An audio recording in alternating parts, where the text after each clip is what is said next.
My name is Kevin Moore. I'm the CEO of Crossmark Asia Pacific. We're a retail marketing company that runs across the whole of Asia Pacific. Watching and being involved in KBB is something that I wish I'd been involved in a decade ago. My story is I was part of a group of people who built a business from 80 staff in New South Wales to about 1,000 staff across 16 countries before we sold it.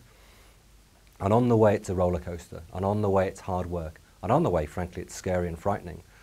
The reality was that I didn't have access to things like KBB. We sat together and we talked about things and we worked our way through it, but sometimes you think you're Robinson Crusoe, you're the only person with those problems. Having access to something like KBB gives you the chance to share with people who've either been where you've been or are where you are, and able to talk to experts to grow things and make things better. It's well worth it. It's a great investment.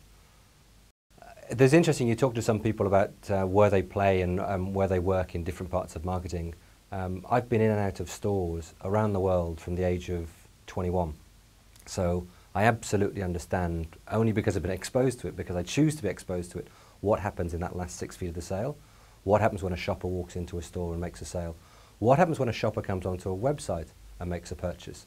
Because now there's no difference between online and bricks and mortar.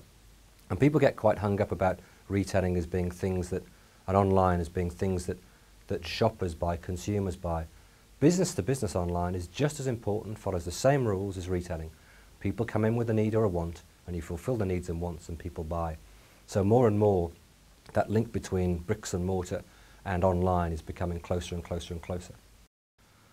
One of the most telling things, one of the most personal experiences I ever went through in running a business was buying into a business that had problems, and they weren't little problems, they were systemic problems.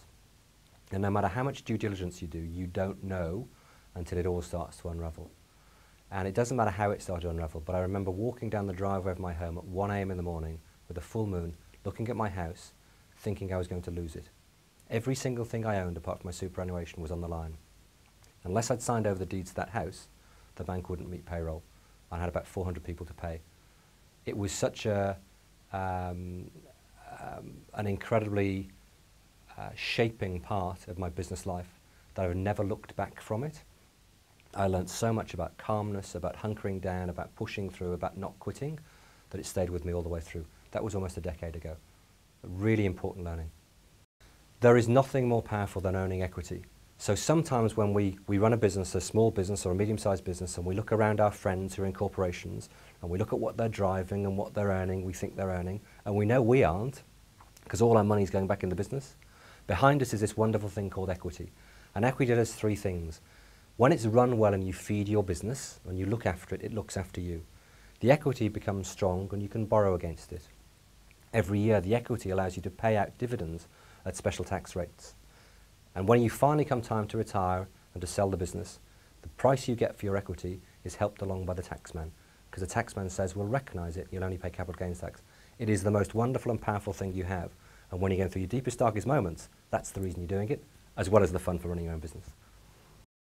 One of the best things about the boot camp is the fact that there are people there available for you to talk to. And they've either done it or they're doing it. And by that I mean that if you've got an issue, if you've got something that is concerning you or something you think is an opportunity, you can actually stop, come in and talk to people and share the opportunity or share the concern and get feedback on it. And they're real people who do real things. They're running businesses, or they've run businesses, or they've been on the journey you've been on. So it's well worthwhile taking those personal views and personal inputs.